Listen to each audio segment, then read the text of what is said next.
And then easier said than done though. For sure. And so this is where I'm finding so many things having to do deal around health, midlife, whatever, is it's simple, not easy, right? Yeah. Yeah. And I think that's where somebody like a health coach can kind of come in um and navigate those waters for you and build you that raft to get across the river. You're like, I got to get across the river. I just don't know how to construct that raft. Right. Like that's not my, and so having somebody help you do that to get to the other side, um, is a lot of what I do Mm. with helping people. But another thing I get quite frequently is, are carbohydrates bad? Yeah, that would probably be a big one. Um, well, carbohydrates are found in almost every food. Mhm. Okay. You can find some level of a carbohydrate in eggs. They're in everything. So are carbohydrates bad? No, that is not a thing. It's where the carbohydrates are. Like, is spinach bad? Spinach has a lot of carbohydrates. No, nobody's going to tell you spinach is bad, right? It's, and I think when people say carbohydrates, they're really referring to ultra processed like flours and grains, um, and packaged foods and crackers and all that stuff. And are those foods bad? Um, it depends on the person, but I would say generally, yeah, they are probably not great for your body, but you shouldn't be shaming yourself if you eat them either. Yeah. And that's where that fine line of, is a food bad? Well, it's bad for your health, but if you eat it consciously and you're making that decision, don't shame yourself. Just eat Yeah. it. Yeah, it's adding the morality piece to what you're eating gets really muddy, and complicated. Yeah, and bringing the shame and guilt into it. Yeah, that's where nutrition can it's and nutrition in general is just so layered, right? It's not like you said, Right. it's not just about what you're eating, right? It's No, so no. much more complicated than that. Yeah. It's involved with social connection and relationships. Hmm. It is involved with feeling a part of something. Hmm. Um, it, Cultural. It's a part of your culture. right, right. Um, and so a lot of people, are carbohydrates bad? Some are. I'm not gonna lie. I mean, like, you can't eat 97 cupcakes. That can't be your diet. It's not good for your health. But it just depends on what those carbohydrates are, and the dose makes the poison, as always. Mm. So if you're eating a donut once a month as a thing, okay, nothing is gonna happen. Like, no, like everything will be just fine. Yeah. If you're eating a donut 3 times a day, yeah, that's not. Sure. Yeah. And so it's just such a hard, there's no black or white answer, and people just want these very like definitive black or white answers. Yeah, I mean, and I'm going to make an assumption here. The people that come to you, there is a level of desperation, perhaps, that they're feeling, or um, just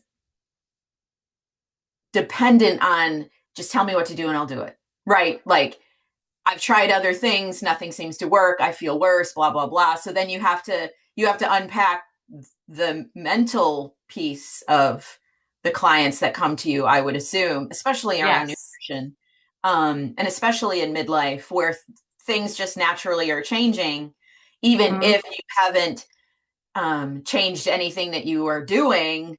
You're noticing negative changes and then you feel completely out of control. So then you have to navigate with your clients to unpack that first, right? Before they can Yeah. hear thing. Yeah, it's hard. It's hard. Yeah. And so I always just tell people simplicity wins every time. Mm, Um, if you're eating, you know, not every meal needs to be this flavor explosion in your mouth. Okay. Not everything you eat has to be the best thing you've ever eaten. mm, On the whole, I think it would benefit people from just eating simple and boring.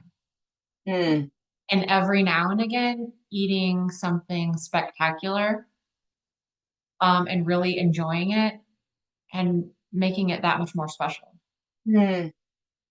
Like everything doesn't have to be the most delicious thing you've ever eaten. It's just like sometimes it can just be a plain piece of chicken and some vegetables. Yeah. And Yeah. that's, and I think bringing down, and that's where some of this highly processed food, with the carbohydrates, if you will, um, come in and have really conditioned our palates to think Mm. that everything needs to be just like amazing to eat. Because in the manufacturing plant, that's the hit your brain is getting Sure. I mean, from because the those, Doritos, yeah, they taste good, right? Like, right? whole And they're point. designed to really do that for you. Yeah. Yeah. And so rewiring that, sometimes food should be that way, but most of the time, 80, 90% of the time, food should not be that for you. That's good. We don't necessarily like that, do we? No, Yeah, we no, don't. no. And it's so hard. I was talking, I had uh, another person in the health space call me and had a client, and we were kind of triaging some stuff with her. And it's really hard. We had this discussion because, and we don't think about this, but for most of human history, food was scarce. Mm, We are so privileged and so lucky and for some people, food is still scarce. sure. There are people in this country who have food insecurity, people around the world who don't care what they're eating because they just need enough to have their metabolism function. And we live in this like very lucky period in history where there is plenty to eat. But with that comes some serious challenges because we are, from an evolutionary perspective, um, not used to that. Yeah. Our cells, and it's like they're living in the dark age. Okay. They can't see the light, so to speak. Um, so they're like, oh, food, oh, eat the food. Pack, pack on Mm, the storage molecules, pack on the fat so that when we don't have all this food around, we can survive. mm. And that drive to eat, say, like, kept our species going. Like, this is a life-saving thing, except for when there's always plenty to eat. Yeah. And there is never a time when food availability is not there. Yeah. Um, it becomes very difficult. And so everywhere you go, there is food. There's food at Target. There's food at TJ Maxx. There's snacks at the Office Depot, snacks at Staples, snacks at the gas station, snacks Yeah. at the hardware store. Everywhere you go, all day long, there is food in your face.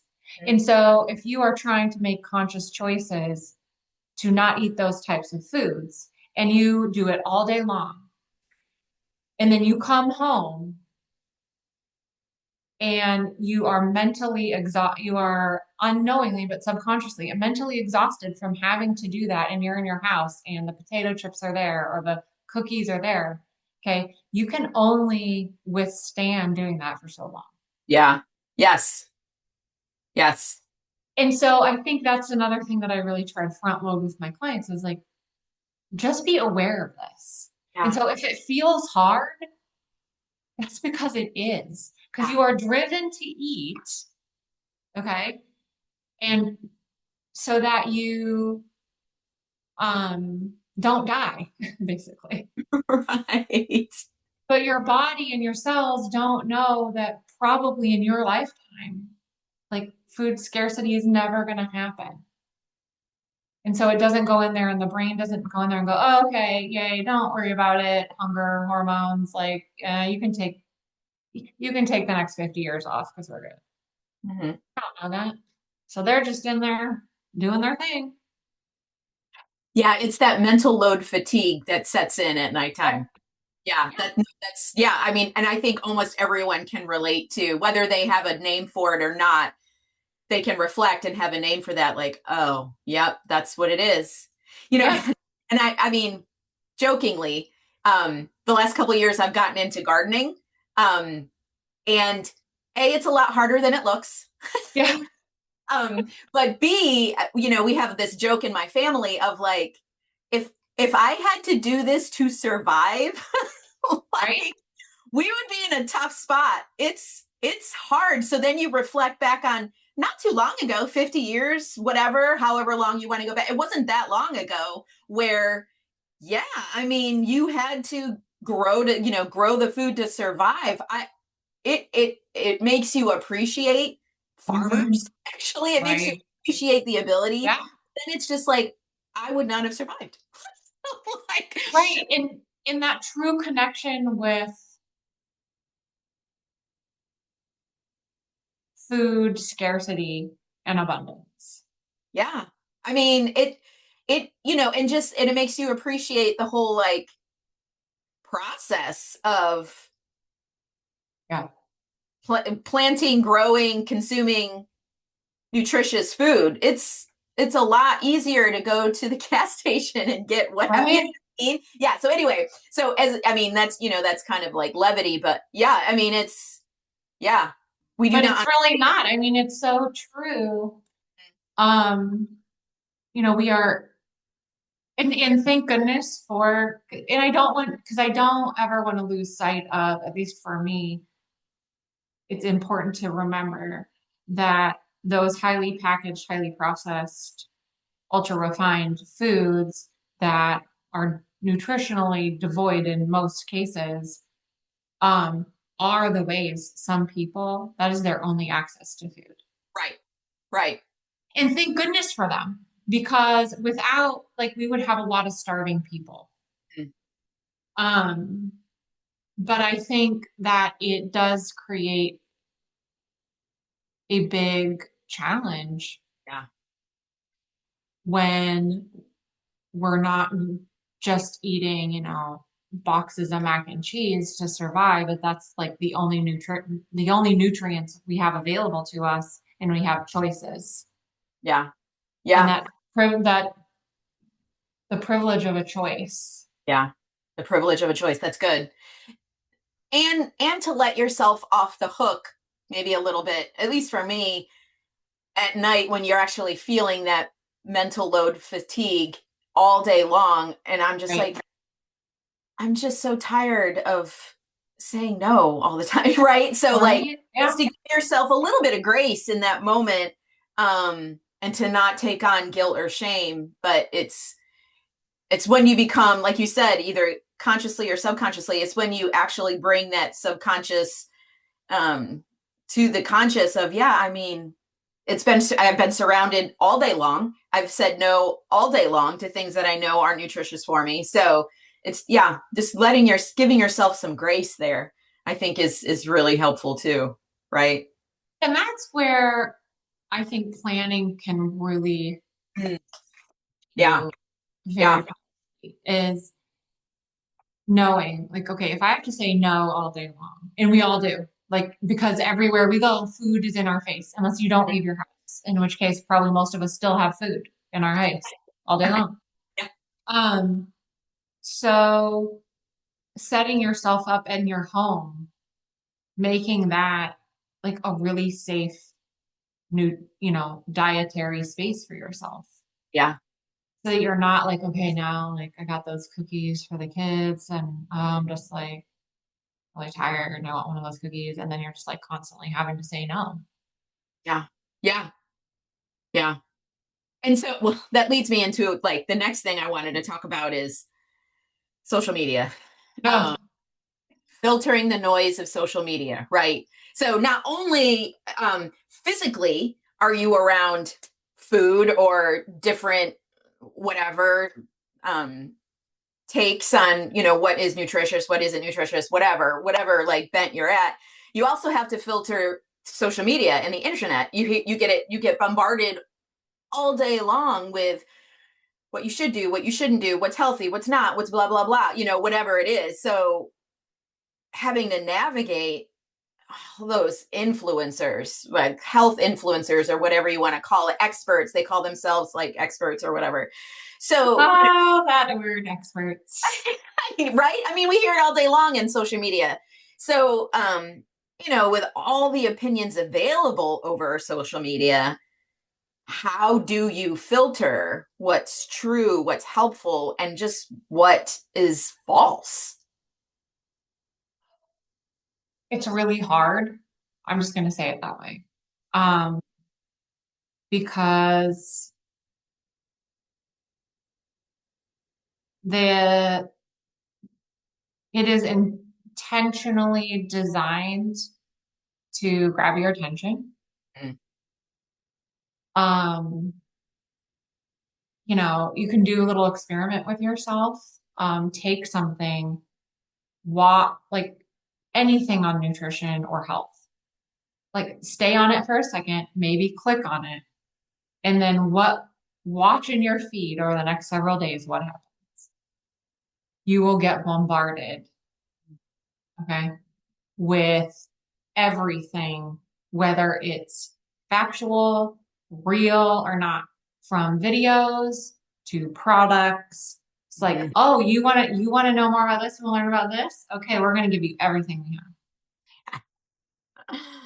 Yeah. And so you take that about nutrition and they're just going to flood you with things. But you're not, going to the Encyclopedia Britannica, which was, okay, I'm totally aging myself there. I'm tracking. I got you. Yeah. Hopefully my people are listening, right?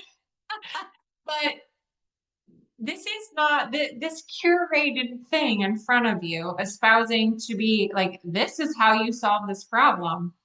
Um, has not come with any vetting from any experts and been edited and written and thoughtful. It's, you know, and I don't mean to knock on him because I'm sure he's helped some people, okay? But the guy who does the V shred thing and he's Oh out my. there telling you, yeah, you can eat pizza and you can do this, and it's just like, no, okay? I don't he's getting people to lose weight because they're in an energy deficit. I know you guys don't want to hear that, but that's the truth. Um, And his whole plan is based on his supplements. Like right. you He's trying cannot to do, sell you something, right? yeah, you cannot do what And he wants you to do without buying what he wants you to buy. correct, right? So, and let's not good for him for bringing awareness, good for him for trying to help people, but it's just confusing, right? It's so confusing. And then the other thing is I think one primary thing that has to be addressed is if you see a person, and I'll just use Dr. Gabrielle Lyon, who I love her, and she is a very legitimate source. So everybody follow her. Okay, she is a doctor. She's a medical doctor. Went to medical school. She does research. Um, she is a legit source of information. But you look at her, okay, and she is probably our age, um, and she looks amazing. And you're like, oh, well, I want to look like that, so I'm going to follow her. Okay, I want to look like that. Okay, so I'm not lying. But you have to understand what she does to look like that. Yeah, that's good. She has been aggressively training for decades. Mhm. She used to do fitness competitions. Okay. And so if you know anything about muscle and the way it works is once you build it, even if you stop, it is much easier to get it back. Okay. So she has been doing this for decades. And if you're coming on, popping on social media and you're like, oh yeah, I want to do what she says, I'm going to look like that, like, and you have never trained before, or you've never done what it takes to look like that before, like, it's never going to happen for you, right? And then, and so it just, what these people do to look like that, Sure. it is so much more than what most of us, including myself, are willing to do Yeah. or Hey, even have the time yes. I was just going to to do. say, willing to do, able to do, wha- Right. whatever the case may be. Yeah, no, it's, Yeah. yeah. Because again, and that's where all of that gets messed up. It's like, Mm, oh, well, she looks like that. Well, yeah, her job is a personal trainer. So she spends all day long every day training other people, and she's probably training multiple times a day. Okay. And her nutrition, she has got that dialed in, and she is willing to do things that like torture herself, basically. mm, And then she can't go to social situations and eat. She can go, but she can't eat. And she can't right. drink that. She can't have that. And she can't go to that event because she's got to go home and sleep because her body has to sleep to build muscle. Mm, That is not being shown. yeah. It's just the end product. Right. And I'm not saying it's a bad end product because there are so many people on social media who look so good. And I would love to look like that. But Right. I'm not necessarily willing to live that life. Right. Yeah. And so and then there are doctors, I say this term loosely, um, who, um, I should say this. Anybody who has gone and gotten a PhD deserves the right to call themselves a doctor because that is just a tremendous amount of work. However, for the average person, if you're calling yourself a doctor of fill in the blank, but you're not an MD, Hmm. most people don't pay attention. And I'm not saying you shouldn't call yourself a doctor, but I'm saying that then people are like, oh, well, Dr. So and so said XYZ, but they're just a research scientist who has a PhD. And so there's that level of information. And then a lot of times, like half of what you see and none of what you hear is like a really great way to approach social media. Um, but what do you believe? Um, Honestly, I would say just believe almost none of it. Oh, wow. And I know, and here I am, I have a social media account and I'm like trying to put stuff out that's like helpful for people. Hmm. Um, and I'm not saying that everybody out there is a bad actor or doing anything nefarious. Um, but like a lot of times it's just bad information. Yeah. Like in our beginning of our conversation, there are people out there saying, oh, cycle syncing for females, and you can't work out at this time of your cycle, and you got to work out at this time, and you got to eat these foods. Just like there's there is no human studies supporting any of that. Yeah. These are all extrapolated rodent studies. And when they go to put it into um, human studies, one, it's hard to replicate because this might come as a shocker, but we're not rats. Right. But two, they're not finding that. In that data, that's an interesting hypothesis, but it's not transferring to Right. human. Right. You know, and of course, I just think to myself, well, thank God, because if we were that fragile, we would have never survived. We all would have died. Oh, you can't lift heavy weights, you can't work out, you can't move in this part of your cycle. Well, then how 300 years ago did the women, go do all the farming and Right. come back with the food, and Right. then like we all would have died. Right. Right. Right. Oh, you lose muscle in the second half of your cycle, like so you can't. Well, what? Then they couldn't do any work. Right. It just doesn't make any from a common sense, it doesn't make any sense to me, but from a scientific stance, it's also not being supported. But again, people saying this stuff, they're making a lot of money. Yeah. They're selling a lot of programs. They're selling a lot of books. And if you're a woman in your perimenopause or you're in menopause or just slightly postmenopausal and nothing's working, and you feel frustrated, you're going to cleave on to something that you can blame. 100%. Or cleave onto something that's giving you hope, right? Right? Oh, it's got to be my hormones. That's the problem. And that's one of the things that I really would love to dispel for most women who are listening to this is unless there is a case of somebody with a true diagnosis, a medical condition, um, like your hormones aren't affecting your weight or your metabolism nearly as much as you have been told. Hmm. And it's really I think a powerful message because it gives us back our power.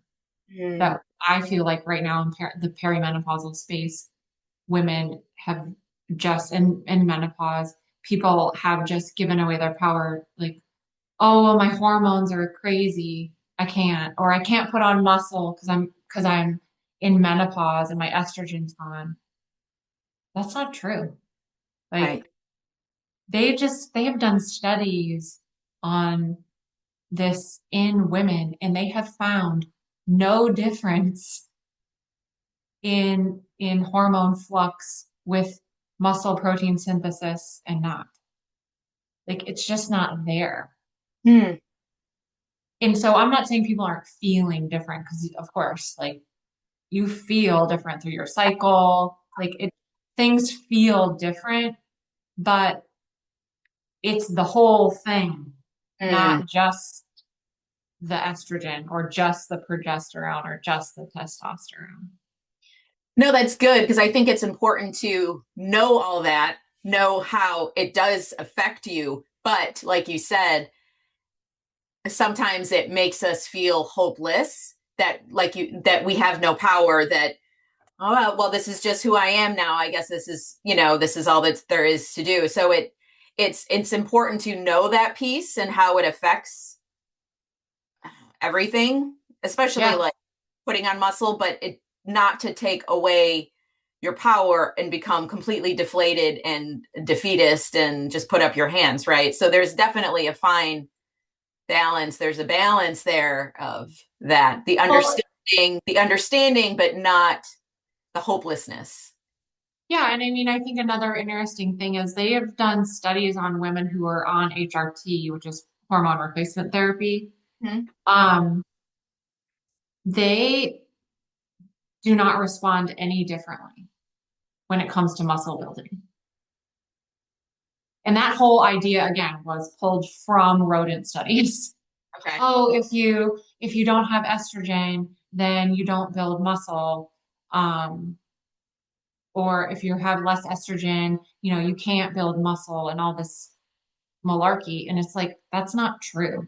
They're showing now that men and women in their 80s are putting on muscle. And I'm guaranteeing you, if you're an 80-year-old woman, you do not have the hormone profile of a 25-year-old, Right. but you're still putting on muscle.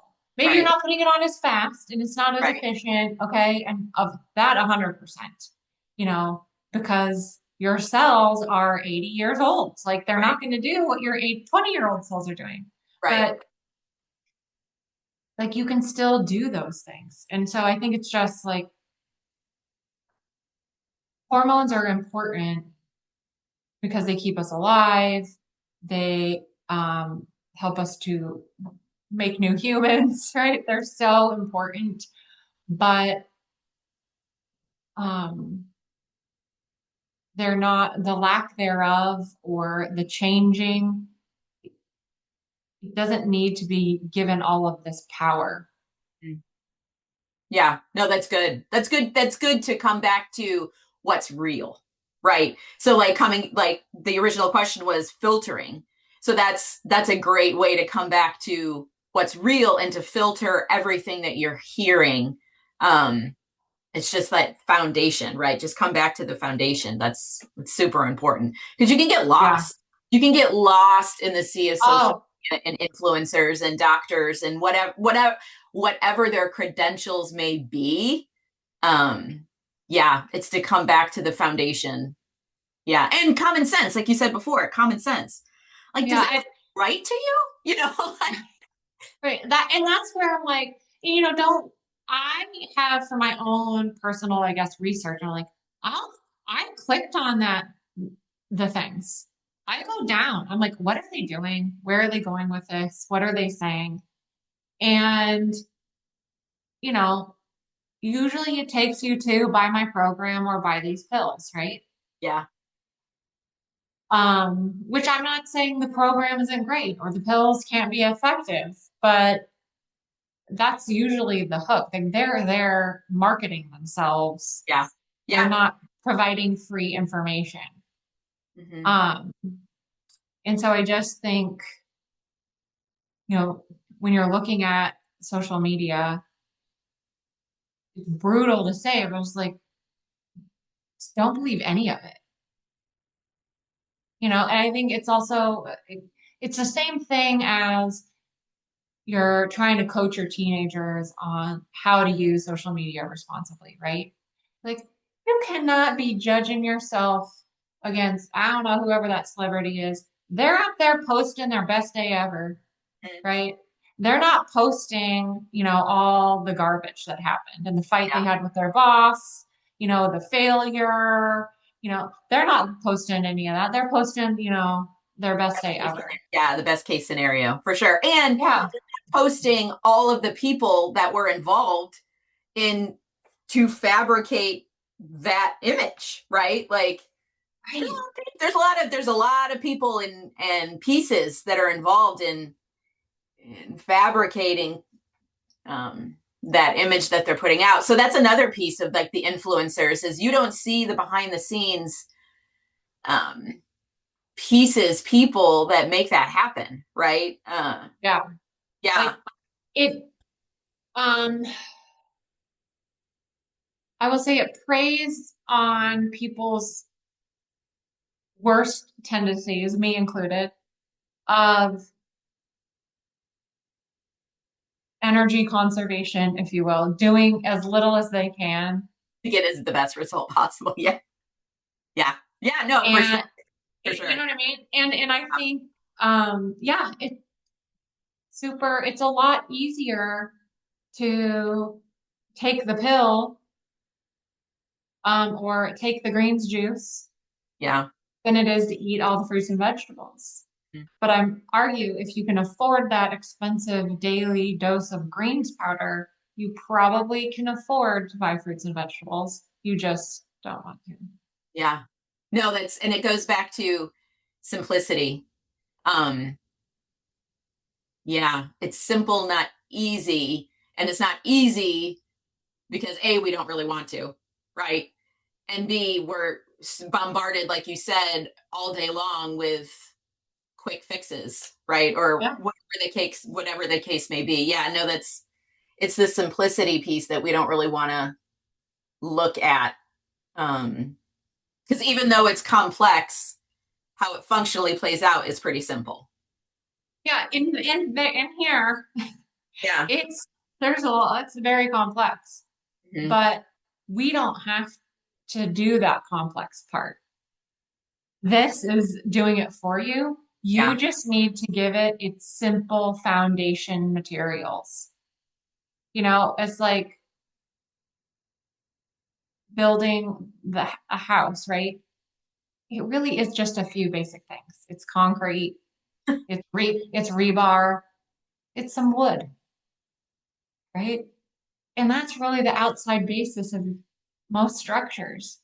Like, yeah, and then there's some other little finished work people in there, which could be like your vitamins and other things, right? But Sure. generally speaking, like if you got a solid foundation and everything's and the wood isn't rotting and it's going to be all right. Yeah. Yeah.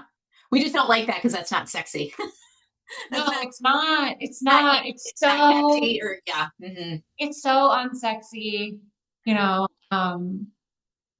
And it goes back to people always part of this is like they want that quick, I call it the microwave mentality. Yeah. They want it fast. Yeah. And it's like, people come to me, well, how long do you think it'll take me to lose the weight XYZ? And I look at it and as analyze it, and I'm like, year, maybe Yeah. two. And that's the honest truth. If you're looking to make changes in your body and you want to do it the simple way that it stays off forever, you're going to change your habits and it's going to be a year, not months, not weeks, year. Yeah, not 6 weeks for that wedding that you want to fit into that dress. Like whatever your motivation or goal or whatever. Yeah, no, it's funny you said that. So, exercise has always been a part of my life. Like I enjoy Yeah, it. Right? same. Luckily I enjoy it. Um, Right. but I've noticed entering midlife, what I did and worked before I wasn't seeing the results. It wasn't the same um process, right? Yeah. I discovered that I needed to change what I was doing. So, and lifting weights has always been a part of it, but I've discovered that in midlife, I had to change what that looked like. I had to lift way heavier, Me. and more consistently, like at least 3 times a week. This is for me. Um, so, like you have to, it's just a part of that process. But in thinking about that, it you look at like, well, how long does it take to see results or whatever? And like you'll get like, oh, you'll be able to see results in 6 weeks, 8 weeks. And I'm like, that's not true. Like from personal experience, a year. A year to see results, to actually see change in muscle, body composition, muscle definition, body composition. Like it's taken me a good year of consistent heavy lifting with progressive overload to be actually. No one wants to hear that, No, right? they And don't. it, They it, don't, and it's a real shame that they don't want to hear it because um, the work it takes to do it is so worth it. It's oh just yeah, hard. It's just hard to get started. yeah, it's hard, and it's hard if you don't have that mind piece, if you don't have that foundation piece to allow yourself that time and space, then you're just like, well, what the heck am I doing? Like, why am I even doing this? Because I don't look any different. Um, Right. and especially like the motivation behind it, if you only are doing it to change your outer appearance and you don't have the understanding of everything else that's benefiting from muscle building and things like that, like it's hard to keep going, right? It's hard to keep going when you don't see the results. It's so hard. And I even have this struggle for myself, right? Um, but I just, one thing that I frequently will think about to myself is you, you cannot stop the aging process. Mhm. It's like there is no biological female who is not going to go through menopause. Right. Okay. Like I don't know any biological female in medical history that has been documented that hasn't gone through menopause. Right. Right. So it's going to happen. I also don't know any 80-year-old who looks like a 30-year-old. Right. I know 80-year-olds who are like, wow, they look really great for their age. You can tell they exercise, and they strength train, and they probably watch their nutrition and all that kind of stuff. But they don't look like they're 30. And that is some of this perpetuating social media stuff. It's just like, it's not okay to look like the healthiest, really great version of your own age. You That's need good. So you need to look like you did when you were 30. Okay. But that's never happened in human history. Yeah. And I mean, you could pay a doctor to look like that, I guess. However, there comes consequences with that, i.e. Joan Rivers. Her life was cut short because she was trying to look 30 at whatever 80. I think she was 80. Okay. And then you look at other celebrities who um they're trying to stay young and look young. And I like Courtney Cox always comes to mind for me. Like she Yeah. just doesn't look good. And she was so beautiful because she Yeah. was trying. And so it's like, really stop. I just wish that in that social media thing, it's just like, stop trying to look like you aren't the age you are. Because like your cells don't really care. Yeah. Yeah. No, They're, I and think that, your 80-year-old cells are going to be 80 and they're going to function as the 80-year-old cells. Now you can take good care of them and do those things, right? But you're not going to reverse the clock on your cells. There yeah. is chronological things happening that you're not going to fight. Yeah. And to embrace aging, like enjoy that aging piece. Like you said, there's lots of ways that we can care for our body, which I feel that we should.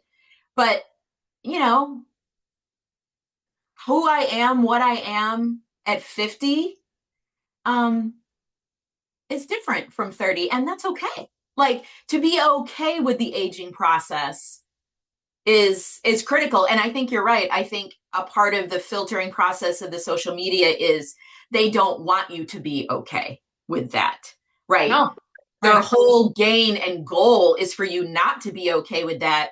Buy my product, do this procedure, whatever the case may be, so you're not okay, so they make money. So you'll never be okay to just be who you are, right? No, I think that's a really important piece to help filter is um, embracing who you are at the age you are, right? And being okay with that. And Yeah. there's even a thing that pops up on my feed just because I do follow like health and wellness people. And there's this woman, and I don't know anything about her, and I don't know who she is. I don't even know her name. But she's selling something. And she went from being very out of shape and like she looks incredible at 50. I mean, just incredible. But you look back and it's like, oh, well, she used to be a model and then she got out of shape and now she's back. Uh, yeah, you don't know that piece until you do a little bit of a deeper dive. Yeah. And so I'm just like, hmm. And she's not out there a spout like pushing, take care of yourself physically, nutritionally, mentally, emotionally. She's like, you can look like this. Yeah. Yeah. Yeah. No, that's a totally different mindset shift. It's a totally different marketing tool, right? Like, And I just think to myself, like, to your point, I feel so much better at this stage of my life mm, than I ever did at any other stage of my life. mm, So much more comfortable in who I am, what I am. Um, just there's a level of confidence that I never had, even though by society's standards, I probably looked better, right? yeah. Yeah. And and it's just like I am looking forward to not having a menstrual cycle. Okay. Now I know that there are things that come with that, right? There are other like downsides, right? But like I'm over having babies. Mm, Like, no, that would not, that would be hard. oh I'm my goodness. tired. Yeah. Yeah. It's just like the gift of aging is just so not appreciated. Like, imagine you don't have to carry around the tampons and the pads anymore because that's not a concern. Like, do you know how freeing that sounds Oh to my me? goodness. Yeah. Yes. It sounds amazing. Sounds I'm amazing. I'm rocking like several decades here where, and then you're in the perimenopause and it's very my cycle. I don't know if other people are experiencing this, but it's all over the place, right? Yes. So it's like basically back to when I first started my cycle. It's nuts. Like, end it now. Like, so just the fear of aging, I wish women would just know, like, it is so much better than everybody makes it out to be. Yeah, it is. It is. Yeah. So, so what are some takeaways you want people to remember? Let's see. Yes, I wrote these down. Okay, good. Um, one, back to the thing I said like 5 times already, I think, but just eat food, mostly plants, not too much. Okay. And another thing is just like have a plan. We plan our vacations, we plan our route to work, we check the traffic. We're like, oh, I can't go that way today. Okay. We plan our kids' outfits.